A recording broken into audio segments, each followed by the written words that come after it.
صدق السنة صوصعدة وعشر وتست annaga dadkeena madaxda ay ugu horeyso iyo guud ahaan bulshada Soomaaliyeed laga rabo inaan u dhaqaaqno midnimo inaan raadino waa bilawnay inaan raadino midnimo oo aan ka raadino walaalahan Soomaaliland aan ka raadino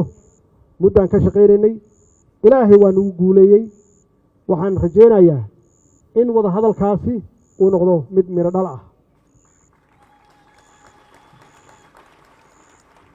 maxaa yeelay kalama maarano waa isu baahannahay dhinac walba yaan ehel iyo walaalo u nahay haddii dhinac uu ku maqan yahay waa ognahay waa aragnay khibradeeda waa haynaa dhinac kale inuusan dhaqaaqi karin intay naga maqan yihiin ma dhaqaaqi karno iyaguna ma dhaqaaqi karaan marka inaan annagu isfiirsan marka annagoo midaysan inaan fiirino dowladaha geeska Afrika sidee aan kula tartamnaa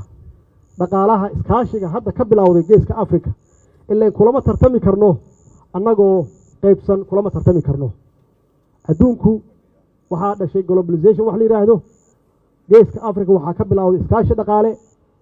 annagaana bilownay fakarkeedana annaga lahayn annagoonan iswadan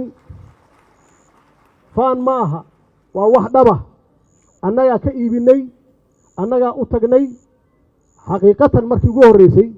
waxay ahayd Suudaan in lagu qabto waa markii 2017 iyadoo ahayd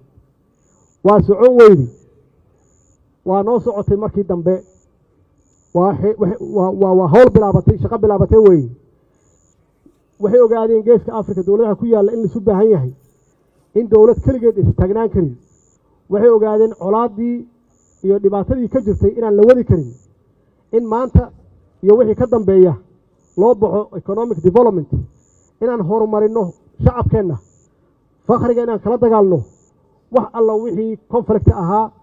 ama attention ahaa in la joojiyo oo aan ku bedelno isdilkii hub aruursigii inaan ku bedelno inaan beeraheena horumarsano badeena inaan horumarsano annaga ugu badeer Afrika iyaguna waxay u baahan yihiin wax badeena ka soo baxdo iyaguna waxbay hayaan aan uga baahannahay tartankaasi ma gali karno annagoo kala qaybsan ma gali karno mar walba waxaad ku jiraysaa meesha ugu hooseysa sidaas darteed anigoo ku kalsoon wada hadalkii aan soo galnay meel fiicanna aan ku soo ogaanay inaan xoojino aan hore u qaadno aan hore u marino insha Allah haduu Ilaahay yiraahdo walaalkay madaxweynaha Soomaaliland Muuse Biixi waa Soomaaliya waa nin vision leh waa nin aragti dheer leh waa nin waayo araga muddo dheer soo jiray wuu arkayaa in Soomaaliland aysan hore u socon karin annaguna aan hore u socon karin intaan kala maqannahay waa arkaa geesinimadeeda kartinahay waa bilaabay waxaan rajaynayaa insha Allah haduu Ilaahay yiraahdo inaan xoojino haduu Eebbe yiraahdo